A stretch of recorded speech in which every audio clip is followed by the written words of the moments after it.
So we fished all of spring break, most of it.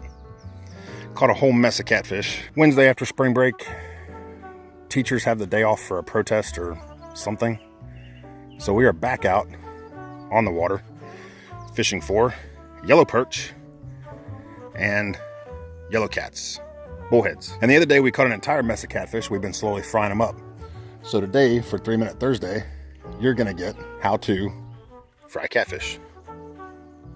So I've taken over the kitchen again. In today's situation, went out with my booger heads and we got into a good mess of catfish. What you see here is probably about a quarter total of what we got. So I'm gonna cook a little bit less than half of what we caught today. So there's a full buttermilk recipe that involves soaking the catfish for a while and everything else. We got in a little while ago. We got the truck cleaned up. We got the poles put away and cleaned up. We got our tackle cleaned and got the kids cleaned. And I'm gonna throw together a quick down and dirty catfish recipe of my own. I'm not doing the full buttermilk thing. I think you'll like it, at least if you can taste it, which you can.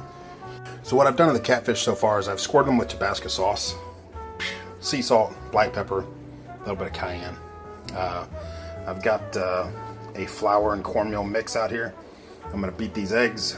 I'm gonna take this, I'm gonna roll it through the egg.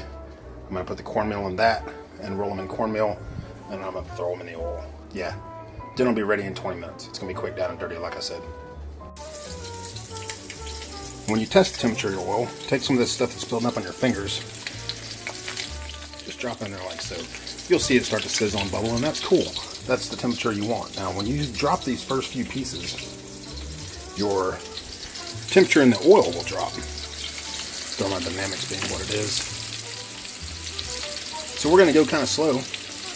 We might even have to tone it down a little bit for the first couple pieces, but then we're gonna increase that when we go with our second batch.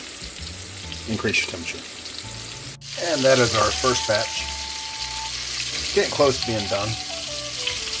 I mean, it looks awesome to me. If you're not a fried catfish person, I can probably understand it's not your thing, but that's gorgeous. I don't care who you are. So while we're in between batches, you'll notice I keep my flour and cornmeal mixture there, and occasionally you're gonna have to top that off. Started with 3 eggs, and from what I'm doing, I'll probably have to add 2 more a little bit later on, but I'd rather have to add 2 than have too much. So once again on the ingredients, we got cornmeal and flour. Flour not pictured, I'm adding that too. About the Tabasco and Zatarans, being from South Texas, I can talk a lot of on Louisiana. Good-natured, of course, and them on me as well. But one thing that you cannot knock Louisiana on is their skills in the culinary arts. Well, that and kicking the shit out of the British in 1814, but it's neither here nor there. Today we're in the kitchen. So, yeah, shout out to Tabasco and Zatarans. I like your stuff. And that's the second pan full. Looking good. First batch, right there. Already out of the fire. Only got about 5 more of those to go for the night. So like I said, there's the last batch added to. We've got we did about 1/3 of what we caught today. We made up a quick tartar sauce, mayo, relish, a little bit of cayenne, and a splash of Tabasco. Pretty mild for everyone involved.